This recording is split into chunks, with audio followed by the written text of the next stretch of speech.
Hello, HSC 25 batch. আশা করি তোমরা সবাই ভালো আছো। আজ আমি তোমাদের যে অধ্যায়টি নিয়ে আলোচনা করব সেটা হচ্ছে জৈব যৌগ। তোমাদের সবথেকে ভীতিকর অধ্যায়। এই অধ্যায় অনেকেই এখনো পড়োনি বা খুব কম পড়ছো বা অনেকের প্রিপারেশন এই অধ্যায় সবথেকে খারাপ। তোমরা এই অধ্যায় দেখে এতটাই ভয় পাও যে এটা ইন্টারমিডিয়েটে থাকতে বইই খোলো না তোমরা বা অধ্যায় দেখেই আবার বইটা বন্ধ করে ফেলো। এই অধ্যায়ে তোমাদের এমসিকিউ প্রায় 8 থেকে 10টার মতো তোমাদের চলে আসবে। তো এতগুলো এমসিকিউ কি তোমরা ছেড়ে আসবে পরীক্ষা হলে? অবশ্যই না। আজ এই ভিডিওটি তোমাদের জন্যই। যদি এই ভিডিওটি দেখে থাকো তোমরা জিরো থেকে হিরো হইতে না পারলেও মিনিমাম যে 10টার মতো এমসিকিউ থাকবে 7 থেকে 8টা তোমরা অনায়াসেই কারেক্ট করতে পারবা বা অনেক সময় 10টাও চলে আসতে পারে। তো ভিডিওটি না টেনে পুরোটি দেখো মনোযোগ দিয়ে এবং খাতা কলম নিয়ে বসে পড়ো। আমি বোর্ডে যা লিখে দিব তোমরা অবশ্যই তা লিখে নিবা। লিখে যদি মুখস্থ করে নাও, কোনো কথা নাই ভাই, একদম মুখস্থ করে নিবা তোমরা। মুখস্থ করে নিলেই দেখবা যে এখান থেকে যা দিব মোটামুটি তাই আসবে আল্লাহর রহমতে। আমি তোমাদের এবার যে অধ্যায়টি পড়াবো সেটা হলো রসায়ন দ্বিতীয় পত্রের জৈব যৌগ। তো চলো শুরু করা যাক এবার অধ্যায়টি। এখন দেখো এই জৈব যৌগ কোন কোন মৌলের সমন্বয়ে গঠিত। এটা হলো কার্বন এবং হাইড্রোজেনের সমন্বয়ে গঠিত। কোন কোন মৌল? কার্বন এবং হাইড্রোজেন। এবং জৈব যৌগের জনককে? জৈব যৌগের জনক হচ্ছে ফ্রেডরিক ওহলার। জৈব যৌগের জনককে ফ্রেডরিক ওহলার, বা এটার নাম তোমরা কি বলতে পারো, ফ্রেডরিক ভোলারও বলতে পারো। এখন এই জৈব যৌগের নামকরণ, তারপর প্রাণশক্তি মতবাদ এবং অজৈব যৌগের নামকরণ এগুলো কে করছিলেন? এগুলো করছিলেন বার্জেলিয়াস। কে করছিলেন? বার্জেলিয়াস। এখন এই প্রাণশক্তির মতবাদও কিন্তু বেশি দিন টেকেনি। প্রাণশক্তির মতবাদও বেশি দিন টেকেনি। এই মতবাদটা কে চিরতরে বাদ দিয়ে দিয়েছিলেন? বিজ্ঞানী কোপ। কে বাদ দিয়ে দিয়েছিলেন? বিজ্ঞানী কোপ। তিনি কি আবিষ্কার করেছিলেন? Acetic acid. Acetic acid. এখন যে এই জৈব যৌগের প্রথম আবিষ্কৃত যে যৌগটা সেটার নাম কি জানো? সেটার নাম হচ্ছে ইউরিয়া। অবশ্যই সংকেতটা সহ মুখস্থ রাখবে তোমরা। H2NCO NH2। তোমরা কিন্তু ক্লাসটি করার সময় অবশ্যই খাতা কলম নিয়ে বসবা। আমি যে এখানে তথ্যগুলো লিখে দিয়েছি এগুলো খুব ভালো করে লিখে নিবা। এখান থেকে এমসিকিউ আসবে ইনশাল্লাহ। তো দেখো এবার এই কার্বন কার্বন বন্ধন শক্তি যেটা আছে, এই বন্ধন শক্তির মান কত? 347 কিলোজুল পার মোল। তারপর কার্বনের ইলেকট্রন আসক্তি 2.5। এরপর সবচেয়ে জৈব যৌগের সবচেয়ে বড় যে মৌল যৌগ এখানে সেটা কি? কার্বন 60। কার্বন 60। এই কার্বন 60 কি? কার্বন 60 নামটা কি? বুকমিনস্টার ফুলারিন, বা এটাকে বাকিবল বলা হয়। এটা দেখতে কি রকম? এটা দেখতে হলো ফুটবলের মতো। এর শঙ্করায়নটা কি? শঙ্করায়ন হলো sp2। তোমাদেরকে একটু পরে আমি এই শঙ্করায়ন একদম 2-3 সেকেন্ডেই যেন তোমরা করতে পারো সেই ফর্মুলা শিখাই দিব। এখন এই কার্বন 60 শঙ্করায়নটা কি হবে? sp2 হবে। কার্বনের আণবিক ভর 700, কার্বন 60 আণবিক ভর হবে 720। এখন এই জায়গায় তোমাদের আরো কিছু প্রশ্ন আসতে পারে, সেটা হলো এখানে হ্যাটারোমূলক কোনগুলো? হ্যাটারোমূলক কোনগুলো হবে? হ্যাটারো মূলক। অবশ্যই মাথায় রাখবে এগুলো হ্যাটারোমূলক। হ্যাটারোমূলক হবে তোমাদের নাক যেটা আছে NOS। এখানে কিন্তু তোমাদের নাক না, আসলে এটা কি? Nitrogen oxygen sulphur. Nitrogen oxygen sulphur, এই তিনটা কি হবে? হ্যাটারোমূলক হবে। এই তিনটা হবে হ্যাটারোমূলক। এখন কথা হচ্ছে জৈব যৌগের এত প্রাচুর্যতা কেন? জৈব যৌগের এত প্রাচুর্যতার কারণ হলো কয়টা? তিনটা। সেগুলো কি কি দেখো। এখন জৈব যৌগের প্রাচুর্যতার কারণ এখানে তোমাদের যে তিনটা কারণ হিসেবে উল্লেখ করা হয়েছে বই, এই তিনটা কারণ অবশ্যই মাথায় রাখবা, কারণ এখান থেকে বহুপদী দিয়ে দিতে পারে।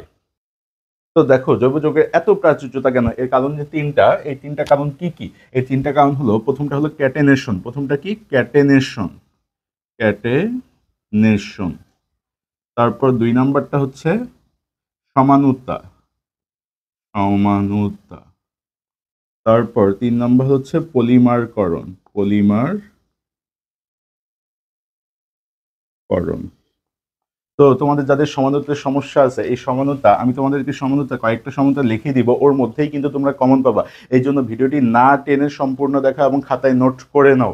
এরপর দেখো এখানে যেটা আছে হাইড্রোকার্বনের শ্রেণী বিভাগ। এই হাইড্রোকার্বনের শ্রেণী বিভাগের মধ্যে তোমাদের যে বিষয়টি অবশ্যই জানতে হবে, হাইড্রোকার্বন প্রধানত 2 ভাগে ভাগ করা হবে। একটা হলো সম্পৃক্ত, আরেকটা হলো অসম্পৃক্ত। এখন এই সম্পৃক্তের মধ্যে কে পড়বে? অ্যালকেন। সম্পৃক্তের মধ্যে কে পড়বে?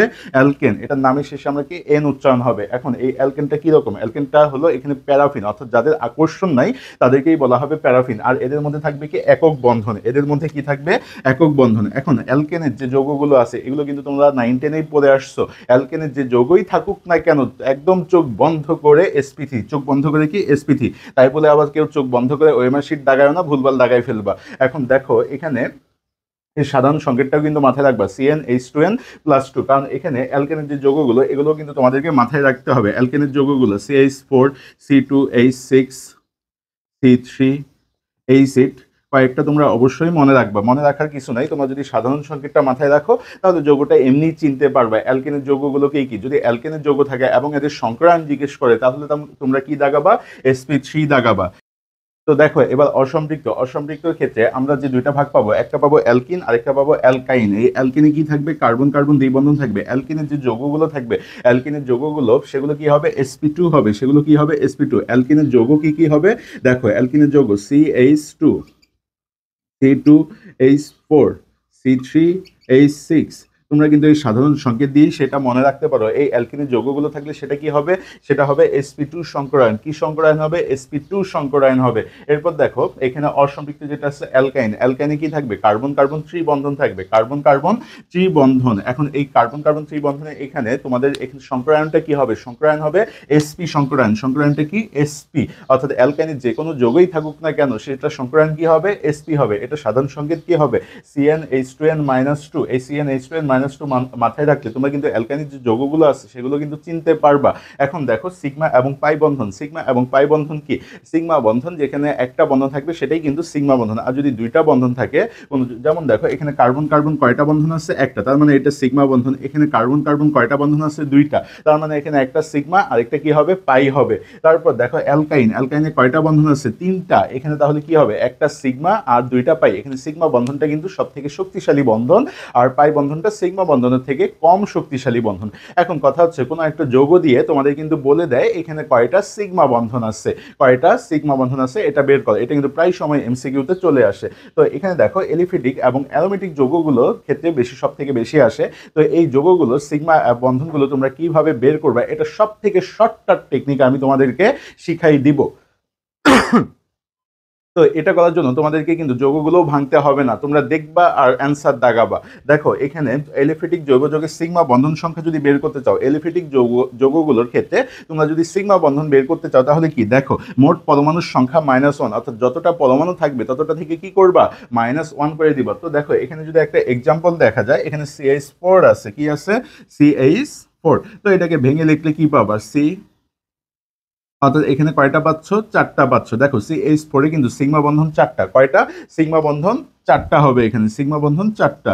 দেখো অর্থাৎ মোট পরমাণুর সংখ্যা, এখানে মোট পরমাণুর সংখ্যা কয়টা, কার্বন একটা এবং হাইড্রোজেন চারটা, তাহলে পাঁচটা হলে এই পাঁচটা থেকে এক মাইনাস করলেই তোমরা কিন্তু এলিফেটিক যৌগের সিগমা বন্ধনের সংখ্যা পেয়ে যাবা। এরপর দেখো অ্যারোমেটিক যৌগের সিগমা বন্ধনের সংখ্যা। অ্যারোমেটিক যৌগ কোনগুলো, যেগুলো সুগন্ধি বা চাকরিক যৌগ থাকবে সেগুলো কি হবে, সব চাকরিক যৌগই যে অ্যারোমেটিক হবে এটা চিন্তা করার দরকার নাই। তো অ্যারোমেটিক যৌগ যেগুলো আছে এই অ্যারোমেটিক যৌগগুলোর সিগমা বন্ধন কি হবে, অ্যারোমেটিক যৌগগুলোতে সিগমা বন্ধন হবে মোট পরমাণুর সংখ্যা যে কয়টা থাকবে সেটাই হবে তার সিগমা বন্ধন সংখ্যা। দেখো এখানে C6H5OH এইটার সিগমা বন্ধন কয়টা হবে, 13টা, কারণ এখানে কি কার্বন কয়টা আছে, 6টা, হাইড্রোজেন 5টা, তাহলে কয়টা হলো, 11টা, অক্সিজেন একটা, 12টা, হাইড্রোজেন একটা, 13টা, মোট 13টা পরমাণু আছে, তাই এর সিগমা বন্ধনও কয়টা হবে, 13টা। তারপর দেখো বেনজিনের সিগমা বন্ধন কয়টা, বেনজিনের সিগমা বন্ধন হইল 12টা। তো দেখো এবার সিগমা হলো কি বিশুদ্ধ ও সংকর অরবিটালে হবে। সিগমা বন্ধনটা কোথায় হবে, বিশুদ্ধ ও সংকর অরবিটালে হবে, এটা কিন্তু মাথায় রাখবে, এটা এমসিকিউ এ দিয়ে দেয়। তারপর পাই বন্ধন কোথায় কোথায় হয় না, এটা কিন্তু মাঝে মাঝে এমসিকিউতে চলে আসে। পাই বন্ধন হয় না এস ও সংকর অরবিটালে, কোথায় হয় না, এস ও সংকর অরবিটালে হয় না, PDF অরবিটালে হয়। তোমরা কিন্তু ক্লাসটি শুরুর ক্ষেত্রে খাতা কলম নিয়ে অবশ্যই বসবা, এই তথ্যগুলো অবশ্যই খাতায় লিখে নিবা, কারণ এখান থেকেই প্রায় এমসিকিউ গুলো চলে আসবে। তারপর দেখো sp3 বন্ধন কোণ কত, 109.5 ডিগ্রি। এর আকৃতিতে বা গঠনটা কি রকম হবে, চতুস্থলকীয় হবে, চতুস্থলকীয়। তারপর sp2 যেটা আছে সেটা হলো 120 ডিগ্রি, এটা কি রকম দেখতে, এটা হলো সমতলীয় ট্রাইগোনাল। তারপর sp যেটা আছে এটা সরলরৈখিক, sp কি হবে, সরলরৈখিক হবে, অর্থাৎ এই সংকরায়ন তিনটার কোণের মান সহ এদের দেখতে কি রকম এটা কিন্তু অবশ্যই মুখস্থ করে নিবা। তারপর জৈবযৌগর বৈশিষ্ট্য, এই বৈশিষ্ট্যের মধ্যে মাঝে মাঝে বহুপদীতে দিয়ে দেয় জৈবযৌগের এখানে বৈশিষ্ট্য কোনটি। তো জৈবযৌগ এটা কি সমযোজী প্রকৃতির, জৈবযৌগটা কি সমযোজী প্রকৃতির, জৈবযৌগের গলনাঙ্ক এবং স্ফুটনাঙ্ক কম হবে এবং এই বিক্রিয়ার ধরনটা কি হবে, জটিল ও মন্থর হবে। তারপর জৈবযৌগের সমতা প্রদর্শন করে। এখন যদি আসে অজৈবযৌগের বৈশিষ্ট্য কোনগুলো, তাহলে এটার বিপরীত লিখে দিবা। এখন এখানে দেখো কয়েকটা যৌগের আকৃতি নিয়ে নিচ্ছে, এগুলো অবশ্যই খাতায় ভালো করে লিখে নিবা এবং এগুলো নাম সহ মুখস্থ করে নিবা তোমরা। হ্যাটারো এলিসাইক্লিক এটার নাম কি হবে, ইথিলিন অক্সাইড। তারপর হ্যাটারো অ্যারোমেটিকের এই তিনটা যৌগ অবশ্যই মুখস্থ করে নিবা। হ্যাটারো অ্যারোমেটিক যৌগের যে তিনটা যৌগ লিখছি এখানে, ফিউরান, থায়োফিন, পিরিডিন। এই তিনটা নাম অবশ্যই মুখস্থ করে নিবা। ফিউরানে কি থাকবে? অক্সিজেন। থায়োফিনে কি থাকবে? সালফার। এবং পিরিডিনে কি থাকবে? পিরিডিন। এটা তোমরা অন্য উপায়ে মনে রাখতে পারো, সেটা কি? এফটিপি। এই এফটিপিটা কি হবে? এফটিপিটা হবে হ্যাটারো অ্যারোমেটিক যৌগ, হ্যাটারো অ্যারোমেটিক যৌগ। তারপর দেখো এখানে কিছু কার্যকরী মূলক নিয়ে আসে, এখানে মাঝামাঝি তোমাদের এমসিকিউতে চলে আসে এই কার্যকরী মূলকের নাম কি বা এটার নাম কি হবে। দেখো কার্যকরী মূলক অ্যালকোহল, অ্যালকোহলে কি থাকবে? ওএইচ থাকবে, ওএইচ থাকবে। অ্যালকোহলে কি থাকবে? ওএইচ। অ্যাসিড অ্যামাইডে কি থাকবে? সিওএনএইচ2। অ্যাসিড ক্লোরাইড সিওসিএল, থায়োল থাকবে এসএইচ। তারপর নাইট্রোসো, নাইট্রোসোতে কি থাকবে? না এন, একক বন্ধন এন, ডাবল বন্ধন অক্সিজেন। নাইট্রাল বা সায়ানাইড সিএন, সিএন। এই কয়েকটা কার্যকরীমূলক অবশ্যই তোমরা মুখস্থ করে নিবা। দেখো ভাইয়া, আমাদের কিন্তু প্রি অ্যাডমিশন ও সেকেন্ড টাইম ব্যাচে ভর্তি শুরু হয়ে গেছে। তোমরা যারা ভর্তি হতে চাও তারা এই হোয়াটসঅ্যাপ নাম্বারে অবশ্যই যোগাযোগ করবা বা আমাদের ফেসবুক পেজেও নক করতে পারো। তোমাদের এখন কোর্স ফি 4,000 টাকা। এই 4,000 টাকা অফারে কত দেওয়া হচ্ছে? মাত্র 1,500 টাকা। মাত্র 1,500 টাকা। এটা কিন্তু তোমাদের কোর্স ফি রাখা হচ্ছে। তাও কি প্রথম 100 জন ভার্সিটি যারা কোচিং করবা তাদের জন্য প্রথম 100 জনের মধ্যে 1,500 টাকা রাখা হচ্ছে। এখানে বিজ্ঞান এবং মানবিক বিভাগের জন্য, এবং যাদের যাদের এখন টাকার সমস্যা বা অন্য কোনো সমস্যা চলতেছে আর্থিকভাবে, তারা কিন্তু 500 টাকা দিয়ে প্রি বুকিং করতে পারবা এখন। আর ক্লাস শুরুর সময় তোমরা বাকি টাকাটা পেমেন্ট করে ক্লাস শুরু করতে পারবা। তোমরা অবশ্যই যদি ভর্তি হতে চাও এই নাম্বারে অথবা আমাদের ফেসবুক পেজে যোগাযোগ করতে পারো, এডমিন তোমাদের সাথে কথা বলে নিবে। এখন দেখো এখানে যে কয়েকটা সমানুতা লিখছি আমি, এই সমানুতা হুবহু তোমরা মুখস্থ করে নিবা, কোনো কথা নাই ভাই। এখান থেকে সমানুতা এই কয়েকটা মুখস্থ করে নিবা। C2H6O এর সমানুতা কয়টা? দুইটা। তারপর C3H6O এর সমানুতা কয়টা? তিনটা। C3H8O এর সমানুতা কয়টা? তিনটা। C4H8O এর সমানুতা কয়টা? তিনটা। C5H10O এর সমানুতা কয়টা? 7টা। C5H12 এর সমানুতা তিনটা। তারপর C4H8 এর সমানুতা কয়টা? 5টা। আমি যে তথ্যগুলো বোর্ডে লিখে দিচ্ছি তোমরা অবশ্যই খাতায় লিখে নিবা, কারণ এগুলোর বাহিরে এমসিকিউ আসার সম্ভাবনা খুব কম। দেখো আমি এবার তোমাদের যে টপিক্সটি নিয়ে আলোচনা করব সেটা হচ্ছে সমানুতা। কোন টপিক্স নিয়ে আলোচনা করব? সমানুতা।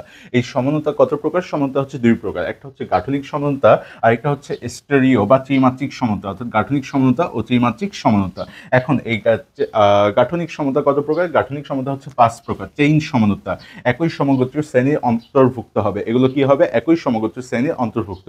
এবং এখানে সমগোত্রীয় শ্রেণীর যে পার্থক্যটা সেটা কি থাকবে? সেটা থাকবে CH2 অর্থাৎ মিথিলিন মূলকের পার্থক্য থাকবে। এখানে থাকবে মিথিলিন মূলক। এটার নাম কি? মিথিলিন মূলক। এটার নাম হচ্ছে মিথিলিন মূলক, অর্থাৎ মিথিলিন মূলকের পার্থক্য থাকবে। তারপর দেখো অবস্থান সমতা। অবস্থান সমতা কিসের জন্য হয় এটা অবশ্যই মাথায় রাখবা তোমরা। অবস্থান সমতা হয় ত্রিবন্ধন কার্যকরী মূলকের অবস্থানের পার্থক্যের কারণে। তারপর কার্যকরী মূলকের সমতার ক্ষেত্রে কার্যকরী মূলকের পরিবর্তন হবে। এক্ষেত্রে ডিরেক্ট কি পরিবর্তন হয়ে যাবে? কার্যকরী মূলক যেটা থাকবে সেটা। অর্থাৎ আমি তোমাদের যে কার্যকরী মূলকগুলো লিখে দিয়েছি ওগুলো অবশ্যই খুব ভালো করে মুখস্থ করে নিবা। কার্যকরী মূলক সমতার মধ্যে কি ঘটবে? কার্যকরী মূলকের পরিবর্তন হয়ে যাবে এখানে। তারপর দেখো মেটামারিজম। মেটামারিজম কি হবে? কার্যকরী মূলকের উভয় পার্শ্বে কার্বন সংখ্যার ভিন্নতা হবে। কোন সংখ্যার ভিন্নতা হবে? কার্বন সংখ্যার ভিন্নতা হবে। এরপর দেখো টটোমারিজম। এই টটোমারিজম আবার দুইটা বলা হয়। কি কি? একটা হলো কিটো সমানুতা, আরেকটা হলো ইনল সমানুতা। কিটো সমানুতায় কি থাকবে? কিটোন থাকবে। কিটো সমানুতায় কি থাকবে? কিটোন। এবং ইনল সমানুতায় থাকবে OH। কি থাকবে? অ্যালকোহল থাকবে। এরপর দেখো ত্রিমাত্রিক বা স্টেরিও সমানুতা যেটা আছে সেটা কত প্রকার? দুই প্রকার। একটা হলো জ্যামিতিক সমতা, আরেকটা হলো আলোক সমতা। এখন জ্যামিতিক সমতার ক্ষেত্রে অবশ্যই এই জিনিসটা মাথায় রাখবা, ABC ইকুয়াল ক্যাপ, অথবা বিষম চাকরিক যৌগে দেখা যায়। বিষম চাকরিক যৌগে দেখা যায়। বিষম চাকরিক যৌগে দেখা যায়। এই জ্যামিতিক সমতা কিন্তু দুইটা। কয়টা? দুইটা। একটা হলো সিস, আরেকটা হলো ট্রান্স। একটা হলো সিস, আরেকটা হচ্ছে ট্রান্স। এখন এই সিস কোনটা হবে? সিস যেটা হবে একই দিকে থাকবে, অর্থাৎ মূলকগুলো কোন দিকে থাকবে? একই দিক বরাবর থাকবে। এবং ট্রান্সে কি থাকবে? কর্ণ বরাবর থাকবে। এটা কিন্তু মাথায় রাখবা। তারপর দেখো আলোক সমতা। এই আলোক সমতার জন্য যেটা দরকার হবে সেটা হচ্ছে দর্পণ।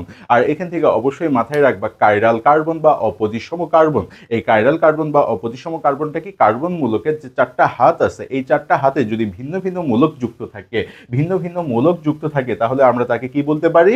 কাইরাল কার্বন বা অপজিসম কার্বন। দেখো এখানে একটা যৌগ নিয়ে নিয়েছি আমি এখানে কার্বনের 4 হ্যান্ডে কি আছে, 4টা ভিন্ন ভিন্ন মূলক যুক্ত আছে, তার এখানে কার্বনের উপর স্টার দেওয়া হয় এই কারণে, কারণ এটা অপ্রতিসম বা কাইরাল কার্বন। এখন এখান থেকে মাঝে মাঝে সমানতা চলে আসে। এখন তোমরা কিভাবে দাগাবা? ভাই আগে তো সমানতা করি নাই, এখন আমরা কিভাবে বুঝবো? ভাই তোদের তো করার কোনো দরকার নাই। দেখো আমি আগে কয়েকটা সমানতা লিখে দিচ্ছি, ওগুলো একদম মুখস্থ করে নিবা তোমরা, কোনো কথা নেই। তারপর দেখো এখানে একটি কাইরাল কার্বন যদি কেন্দ্রে থাকে, একটি কাইরাল কার্বন থাকলে সমানতা কয়টা হবে? সমানতা হবে 2টা। একটা কাইরাল কার্বন থাকলে সমানতা হবে 2টা, আর 2টা ভিন্ন কাইরাল কার্বন যদি হয় তাহলে সমানতা কয়টা হবে? 4টা। তারপর দেখো দুটি একই যদি কাইরাল কার্বন হয় তাহলে সমানতা কয়টা হবে? 3টা। আমি বোর্ডে যে লাইনগুলো লিখে দিয়েছি এগুলো অবশ্যই মুখস্থ করে নিবা, কোনো কথা নেই এখানে। যদি মুখস্থ করে যাইতে পারো তোমরা এখানে, তাহলে আল্লাহর রহমতে তোমরা 90+% এখান থেকে তোমরা এমসিকিউ কমন পাবা। তো এবার দেখো বোর্ডে কিছু তথ্য লিখে নিয়েছে, এখান থেকে তোমাদের মিনিমাম হলেও 2টা এমসিকিউ থাকবে, 2 থেকে 3টা এমসিকিউ কিন্তু থাকবেই এখান থেকে, এটা মাথায় রাখবে। এই তথ্যগুলো খুব ইম্পর্টেন্ট তোমাদের জন্য। তো দেখো এখানে কি কি নেওয়া হয়েছে, এখানে দেখো এখানে আমি কয়েকটা যৌগ নিয়েছি, এখানে কার্বনের সাথে যে কয়েকটা কার্বন যুক্ত থাকবে, যে কয়েকটা কার্বন যুক্ত থাকবে সেটা হবে তত ডিগ্রি, এটা মাথায় রাখবে। এই কার্বনের সাথে কয়টা কার্বন যুক্ত আছে? একটা। আর এই কার্বনের সাথে কয়টা কার্বন যুক্ত আছে? 3টা। তাহলে এটা কত হবে? 3 ডিগ্রি। এটা হবে 1 ডিগ্রি, তারপর এটা হবে 3 ডিগ্রি, এটা কত হবে? 3 ডিগ্রি হবে, এটা হবে 3 ডিগ্রি। তারপর দেখো এই কার্বনের সাথে কয়টা কার্বন যুক্ত আছে? 2টা কার্বন যুক্ত আছে, তাহলে এটা কত হবে? 2 ডিগ্রি। এখন এখানে দেখো কার্বোক্যাটায়নের স্থায়িত্ব, কার্বোক্যাটায়নের স্থায়িত্বের ক্ষেত্রে এই ক্রমটা অবশ্যই মনে রাখবে। এখানে যে আমি 3টা ক্রম লিখে দিয়েছি তোমাদেরকে, এই 3টা ক্রম অবশ্যই মাথায় রাখবা তোমরা। এখানে দেখো কার্বোক্যাটায়নের স্থায়িত্বের ক্ষেত্রে 3 degree, greater than 2, greater than 1, greater than CH3 plus ion. তারপর এখানে দেখো কার্বোক্যাটায়নের সক্রিয়তা, এখন স্থায়িত্বের বিপরীত হলো কার্বোক্যাটায়নের সক্রিয়তা হবে, এটা মাথায় রাখবা। কার্বোক্যাটায়নের স্থায়িত্ব যেটা, ওটার বিপরীতই হলো কার্বোক্যাটায়নের সক্রিয়তা। তারপর কার্বো অ্যানায়ন, কার্বো অ্যানায়নের ক্ষেত্রে এই স্থায়িত্ব, কার্বোক্যাটায়নের স্থায়িত্ব আর কার্বো অ্যানায়নের স্থায়িত্ব একই, জাস্ট এখানে CH3 মাইনাস হবে, এটা মাথায় রাখবা। তারপর দেখো ইলেকট্রোফাইল এবং ইলেকট্রনাকর্ষী বিকারক, এটার ক্ষেত্রে কি হবে? এটার ক্ষেত্রে হবে এখানে যত পজিটিভ আয়ন আস না কেন, যত পজিটিভ আয়ন বা ধনাত্মক আয়ন থাকুক না কেন, সেটা কি হবে? সেটা হবে ইলেকট্রোফাইল হবে, সেটা কি হবে? ইলেকট্রোফাইল হবে। তারপর দেখো নিউক্লিওফাইল, নিউক্লিওফাইলের ক্ষেত্রে ঋণাত্মক আয়নগুলো হবে, কি হবে? ঋণাত্মক আয়নগুলো হবে। এরপর যেটা আছে হ্যাকেল তত্ত্ব, হ্যাকেল তত্ত্ব দিয়ে কি প্রকাশ করা হয়? কোন যৌগটি অ্যারোমেটিক হবে কি না সেটা হলো হ্যাকেল তত্ত্ব দিয়ে প্রমাণ করা হয়। তো দেখো হ্যাকেল তত্ত্ব যে তত্ত্বটা সেটা কি? 4n+2, 4n+2। এখানে আমরা বেনজিন নিয়েছি, বেনজিনের যে গঠনটা সেটা নিয়েছি। তো বেনজিনের গঠনের ক্ষেত্রে দেখো এখানে কয়টা আছে? এই যে 1টা 2টা 3টা, অর্থাৎ এখানে সঞ্চরণশীল ইলেকট্রন কয়টা? 6টা। সঞ্চরণশীল ইলেকট্রন কয়টা? 6টা। তো এখানে দেখো 4n+2 ইকুয়াল আমরা কি লিখবো? 6 লিখবো। তাহলে n ইকুয়াল কত? 1। যদি n এর মান এরকম পূর্ণ সংখ্যা হয়, কি হয়? পূর্ণ সংখ্যা হয়, তাহলে সেটা হ্যাকেল নিয়ম মেনে চলবে, এবং হ্যাকেল নিয়ম মেনে চললেই সেটা কি হবে? অ্যারোমেটিক যৌগ হবে। তারপর দেখো এখানে যেটা নিয়েছি ফিউরান, এখানে আছে কি? 1টা 2টা আর এখানে একটা, বাহিরেরটা কিন্তু নেওয়া যাবে না, এটা মাথায় রাখবা, এটা নেওয়া যাবে না। তো এখানে কয়টা হবে সঞ্চরণশীল ইলেকট্রন? 6টা হবে। তো 6টার ক্ষেত্রে কি লিখবো? 4n+2 equal 6। তাহলে এটার ক্ষেত্রে আমরা কি বলতে পারবো? n equal 1। এটাও কি হবে? অ্যারোমেটিক যৌগ হবে। এরপর দেখো আরেকটা যৌগ নিয়েছি যেটার নাম হলো সাইক্লোবিউটা, সাইক্লোবিউটা। এখানে দেখো সঞ্চরণশীল ইলেকট্রন কয়টা আছে? 1টা 2টা, অর্থাৎ এখানে 4n+2 ইকুয়াল কি লিখবো? 4 লিখবো। এখানে কি n ইকুয়াল তোমরা পূর্ণ সংখ্যা পাচ্ছ? অবশ্যই না। তাহলে এটা কি অ্যারোমেটিক যৌগ হবে? না, এটা অ্যারোমেটিক যৌগ হবে না। তারপর দেখো ন্যাপথালিন, ন্যাপথালিনের ক্ষেত্রে এখানে কয়টা সঞ্চরণশীল ইলেকট্রন আছে? সঞ্চরণশীল ইলেকট্রন আছে 10টা। এই দেখো 1টা 2টা 3টা 4টা 5টা, অর্থাৎ 5 দুগুণ কয়টা হবে? 10টা হবে। তাহলে 4n+2 ইকুয়াল 10। তাহলে n ইকুয়াল এখানে কি পাবা? 2 পাবা। যেহেতু পূর্ণ সংখ্যা এটা, তাই এটা কি যৌগ হবে? অ্যারোমেটিক যৌগ হবে। তারপর এই যে এখানে যে SN1 এবং SN2 দুটা বিক্রিয়া ধাপ লিখে নিয়েছি, এটা অবশ্যই খুব মনোযোগ দিয়ে দেখো তোমরা। এখান থেকে তোমরা অবশ্যই একটা হইলেও এমসিকিউ কমন পাবা, আমি বলে দিলাম। তো SN বলতে কি বুঝাবে? নিউক্লিওফিলিক প্রতিস্থাপক বুঝাবে, নিউক্লিওফিলিক প্রতিস্থাপক। তো দেখো SN বিক্রিয়া, এই বৈশিষ্ট্যগুলো অবশ্যই মাথায় রাখবা। এসএন বিক্রিয়াকে কি বলা হবে? প্রথম ক্রম বিক্রিয়া, এক আণবিক 2 ধাপে। এটা হলো প্রথম ক্রম বিক্রিয়া, এটাকে এক আণবিক বিক্রিয়াও বলা হয়। আর এটা সংগঠিত হবে 2 ধাপে। কয় ধাপে সংগঠিত হবে? 2 ধাপে। দেখো SN1 লেখা আছে, কিন্তু বিক্রিয়া সংগঠিত হবে কয় ধাপে? 2 ধাপে সংগঠিত হবে।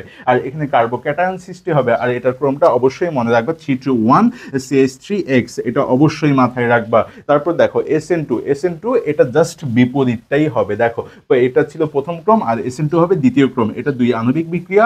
আর এটা যে SN2টা কয় ধাপে সংগঠিত হবে? 1 ধাপে সংগঠিত হবে। আর এখানে অবস্থান্তর অবস্থা সৃষ্টি হয়। কি অবস্থা সৃষ্টি হবে? অবস্থান্তর অবস্থা। এখন এই যে SN1 এর যে ক্রমটা লিখে দিয়েছি, এইটার বিপরীতটাই কি হবে? SN2 এর ক্রম হবে।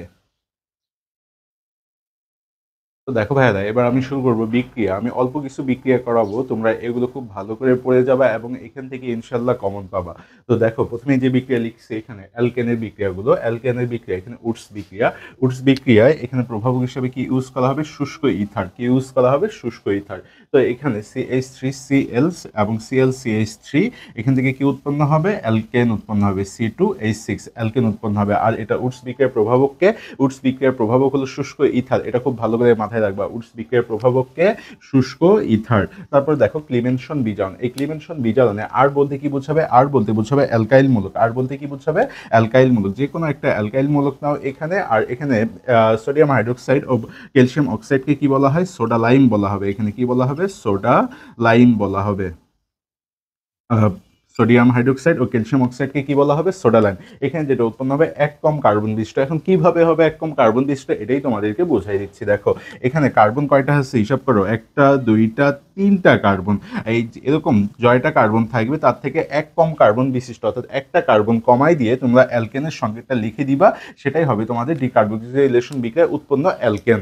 আর এখানে প্রভাবক হিসাবে কি ইউজ করা হবে? সোডা লাইম ইউজ করা হবে, বা সোডা লাইম তোমরা প্লাস করে লিখতে পারো। এরপর দেখো ক্লিমেনশন বিজারণ। ক্লিমেনশন বিজারণের ক্ষেত্রে কার্বানাইল, কি এখানে কার্বানাইল, এই কার্বানাইলের সংকেতটা কি? কিটোন। কিটোনকে আমরা কি বলতে পারি? কার্বানাইল বলতে পারি। এখন এখানে প্রভাবক হিসাবে কি থাকবে? প্রভাবক হিসাবে থাকবে জিঙ্ক অ্যামালগাম এবং গাঢ় এইচ সেল, অর্থাৎ জিঙ্ক মার্কারি ও গাঢ় এইচ সেল। আর এখানে যেটা উৎপন্ন হবে মিথিলিন মূলক। কি উৎপন্ন হবে? মিথিলিন। এটার নাম হচ্ছে মিথিলিন। মিথিলিন মূলক উৎপন্ন হবে। এখন দেখো এটার ক্ষেত্রে CH3CO, CH3CO, CH3, এই CO জায়গায় কি করে দিবা? তোমরা জাস্ট CH2 বসাই দিবা। কি বসাই দিবা? CH2টা বসাই দিবা। আর এরপর দেখো এখানে আরেকটা যেটা ছিল সেটা হলো গ্রিক নাট বিকারক। এই গ্রিক নাট বিকারকের সংকেতটাও কিন্তু মাথায় রাখবা তোমরা। গ্রিক নাট বিকারক, গ্রিক নাট বিকারক। এই গ্রিক নাট বিকারকের সংকেতটা কি হবে? RMgX। RMgX হবে। এটা অবশ্যই মাথায় রাখবা। অ্যালকিন। এবার দেখো আমরা অ্যালকিন প্রস্তুত করব। তো দেখো ভাইয়েরা, এবার আমরা অ্যালকোহল থেকে কি প্রস্তুত করব? অ্যালকিন প্রস্তুত করব। অ্যালকোহল কি? অনেকেই তো অ্যালকোহল দেখেছো তোমরা। তো দেখো এবার অ্যালকোহল, অ্যালকোহলের ক্ষেত্রে কি হবে? অ্যালকোহলের ক্ষেত্রে অ্যালকোহল দেখেছো বলতে তোমরা অবশ্যই নেগেটিভলি নিও না, হেক্সিসেলেও কিন্তু অ্যালকোহল দেয়া থাকে। তো দেখো এবার এখানে অ্যালকোহল থেকে আমরা অ্যালকিন যখন প্রস্তুত করব, এখানে এই তিনটার সংকেত লিখে দিয়েছি, এগুলো খুব ভালো করে মাথায় রাখবা। L2O3, H3PO4, H2SO4, এগুলোকে বলা হবে নিরোধক। এগুলোকে কি বলা হবে?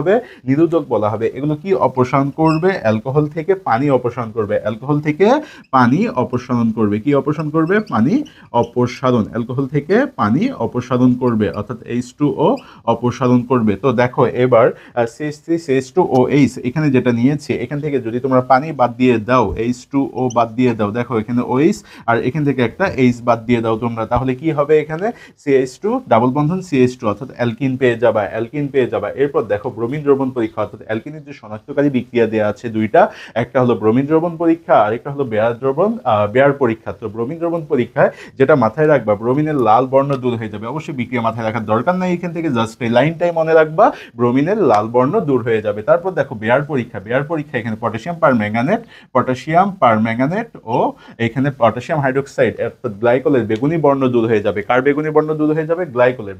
বেয়ার পরীক্ষায় গ্লাইকলের বেগুনি বর্ণটা দূর হয়ে যাবে। দেখো ভাইরা, এখন আমি তোমাকে যেটা শেখাবো অ্যালকোহলের বিক্রিয়া। অ্যালকোহলের তিনটা বিক্রিয়া আছে, এই তিনটা বিক্রিয়া খুব ইম্পর্টেন্ট বিক্রিয়া, অর্থাৎ গ্রিক নাট বিকারক দিয়ে অ্যালকোহলের বিক্রিয়া 1, 2, 3 ডিগ্রি তোমরা চিনবা কিভাবে। এই অ্যালকোহলের গ্রিক নাট বিকারক যেটা একটু আগেই তোমাদেরকে আমি বলে দিয়েছিলাম, কি RMgX, এটা হলো গ্রিক নাট বিকারক। RMgXটা কি? গ্রিক নাট বিকারক। দেখো এরকম যদি ফর্মালডিহাইড থাকে, কি থাকে? ফর্মালডিহাইড। ফর্মালডিহাইড থাকলে সেটা হবে 1 ডিগ্রি অ্যালকোহল। ফর্মালডিহাইড থাকলে 1 ডিগ্রি অ্যালকোহল। আর কিটোন, এই ফর্মালডিহাইড এবং ফর্মালডিহাইড থাকলে 1 ডিগ্রি অ্যালকোহল, এবং কিটোন থাকলে কি হবে? কিটোন থাকলে হবে 3 ডিগ্রি অ্যালকোহল। বাকি ক্ষেত্রে কি হবে? বাকি ক্ষেত্রে হবে 2 ডিগ্রি অ্যালকোহল। এটা অবশ্যই মাথায় রাখবে। আমি একটা বিক্রিয়া দেখা দিচ্ছি, RMgX। আর বলতে কি বোঝাবে? আর বলতে বোঝাবে যে কোনো অ্যালকাইল মূলক একটা লাগাই দিবা এখানে। অ্যালকাইল মূলক কাকে বলে তাহলে? অর্থাৎ অ্যালকেন থেকে একটি হাইড্রোজেন বাদ দিলে যা থাকবে সেটাই কি হবে? অ্যালকাইল মূলক হবে। তাহলে দেখো এখানে আর এমজিএক্স এইচ সি ও এইচ, অর্থাৎ একটা এইচ সি এইচ ও লিখতে পারো তোমরা।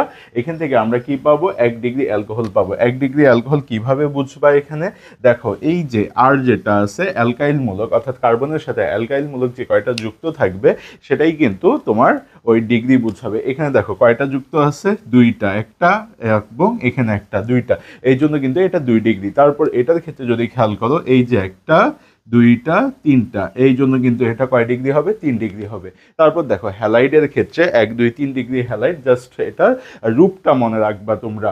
এখানে হ্যালাইড বলতে কি বোঝাবে, অর্থাৎ গ্রুপ 17 যে মৌলগুলো আছে এগুলো যদি জৈব যৌগের সাথে যুক্ত থাকে তাহলে আমরা সেটা কি বলি, হ্যালাইড বলি। এখন দেখো এখানে, অর্থাৎ ওই মৌলগুলোকে আমরা কি বলি, হ্যালাইড বলি। এখানে যেটা আছে CH3CH2X, এই এক্সটা কি, chlorine, fluorine, bromine, iodine, astatine, যে কোনো একটা হইতে পারে।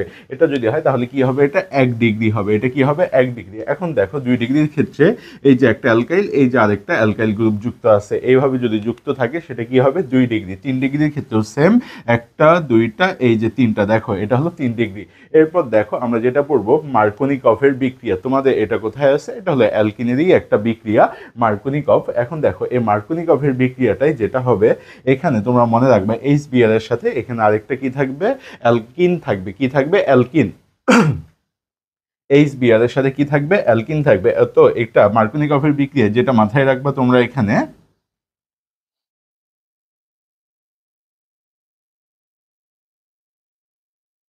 অর্থাৎ দ্বিবন্ধনযুক্ত যে কার্বনে হাইড্রোজেন বেশি থাকবে, দ্বিবন্ধনযুক্ত যে কার্বনে, আমি আবারও বলতেছি, দ্বিবন্ধনযুক্ত যে কার্বনে হাইড্রোজেন বেশি থাকবে, এটা হলো মার্কোনিকফের বিক্রিয়ার ক্ষেত্রে দ্বিবন্ধনযুক্ত যে কার্বনে হাইড্রোজেন বেশি থাকবে ওই কার্বনে হাইড্রোজেনটা যুক্ত করবে, এবং যে কার্বনে হাইড্রোজেন কম থাকবে ওই কার্বনে হাইড্রোজেনটা যুক্ত, ব্রোমিনটা যুক্ত করবা। তাহলে এখানে তোমরা যেটা পাবা, টু ব্রোমোপ্রোপেন পাবা, CH3CH, টু ব্রোমোপ্রোপেন, এটার নাম হবে কি, টু ব্রোমোপ্রোপেন। এখন এই মার্কোনিকফের নীতি যেটা আছে এটা দিয়ে আবার বিপরীত মার্কোনিকফ আছে, বা অ্যান্টি মার্কোনিকফ বলতে পারো। এটা হলো পার অক্সাইডের সাহায্যে, পারঅক্সাইডের সাহায্যে এটা করা হয়। এখন দেখো বিপরীত মার্কোনিকফ, এই বিপরীত মার্কোনিকফের আরেকটা নাম হলো খালাসের নীতি, অর্থাৎ বিজ্ঞানী খালাস এটি আবিষ্কার করেছিলেন। তো এটার ক্ষেত্রে কি হবে, এখানে তোমরা কি করছিলা, মার্কোনিকফের নীতিতে কিন্তু করছিলা যে দ্বিবন্ধনযুক্ত যে কার্বনে হাইড্রোজেন বেশি ওই কার্বনেই তোমরা কি লাগাইছিলা, হাইড্রোজেন লাগাই দিয়েছিলা। কি, এটা হবে তার বিপরীত। এটা কি হবে, তার বিপরীত। যে কার্বনে হাইড্রোজেন বেশি থাকবে ওখানে Br দিবা, আর যে কার্বনে হাইড্রোজেন কম থাকবে ওখানে হাইড্রোজেনটা দিবা। তাহলে তোমরা এখানে পেয়ে যাবে এটা। এটাই হলো বিপরীত মার্কোনিকফের নীতি। এটা হলো 1 ব্রোমোপ্রোপেন। দেখো আমি তোমাদের যে টপিক্সটি বলবো সেটা হচ্ছে ইথাইন বা এসিটিলিন প্রস্তুতি। দেখো ক্যালসিয়াম কার্বাইড এবং পানির সাথে বিক্রিয়া করে কি উৎপন্ন করবে, ইথাইন বা এসিটিলিন। এখান থেকে তোমাদের যেটা আসে সেটা হচ্ছে তোমাদের এটা কিন্তু ক নাম্বার বা জ্ঞানমূলক প্রশ্ন চলে আসে, অ্যালকাইন 1 কাকে বলে, অ্যালকাইন 1 কাকে বলে। অ্যালকাইন 1 হলো, এখানে অ্যালকাইনের 1 নং কার্বনের সাথে, অ্যালকাইনের 1 নং কার্বনের সাথে যদি ত্রিবন্ধন বিদ্যমান থাকে, কি ত্রিবন্ধন বিদ্যমান থাকে, তাহলে আমরা তাকে কি বলতে পারি, অ্যালকাইন 1 বলতে পারি। তো এখান থেকে এই জিনিসটা খুব ভালো করে মাথায় রাখবা, অ্যালকাইন 1 সময় অ্যামোনিয়াম মিশ্রিত যদি সিলভারের সাথে বিক্রিয়া করে, সিলভার ক্লোরাইডের সাথে বিক্রিয়া করে, তাহলে সাদা অর্ধক্ষেপ পড়বে। কি অর্ধক্ষেপ পড়বে, সাদা অর্ধক্ষেপ পড়বে। আবার অ্যালকাইন 1 যদি কিউ+ক্লোরাইড, অর্থাৎ কিউ+ক্লোরাইডের সাথে বিক্রিয়া করে তাহলে কি অর্ধক্ষেপ পড়বে, লাল অর্ধক্ষেপ পড়বে। এটা অবশ্যই মাথায় রাখবা।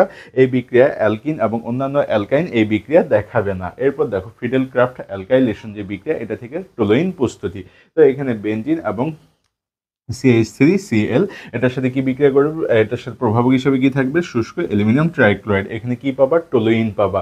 বেনজিনের সাথে CH3 যুক্ত থাকলে তাকে কি বলা হয়, টোলুইন বলা হয়। আর বেনজিনের সাথে OH যুক্ত থাকলে সেটাকে বলা হয় কিন্তু ফেনল। এটা মাথায় রাখবা। অর্থাৎ এখানে বিশেষ যে বিক্রিয়াটা দেওয়া হয়েছে, বেনজিনের সাথে OH যুক্ত আছে, এটাকে আমরা কি বলবো, ফেনল বলবো। এই ফেনলের সাথে যদি জিঙ্কের বিক্রিয়া হয় তাহলে কিন্তু আমরা বেনজিন পাবো। এই ছোট ছোট বিক্রিয়াগুলোই কিন্তু তোমাদের পরীক্ষায় চলে আসে। তো দেখো ফেনলের সাথে যদি এখানে NH3 অ্যামোনিয়ার বিক্রিয়া ঘটে তাহলে আমরা কি পাবো, এনিলিন পাবো। কি পাবো, এনিলিন। অর্থাৎ বেনজিনের সাথে যদি NH3 যুক্ত থাকে, বেনজিনের সাথে যদি NH3 যুক্ত থাকে তাহলে আমরা তাকে কি বলবো, এনিলিন বলবো। তারপর এই সংকেতটা একটু মাথায় রাখবা, বেনজিন OH COOH, এটাকে আমরা কি বলবো, স্যালিসাইলিক অ্যাসিড বলবো, স্যালিসাইলিক অ্যাসিড বলবো।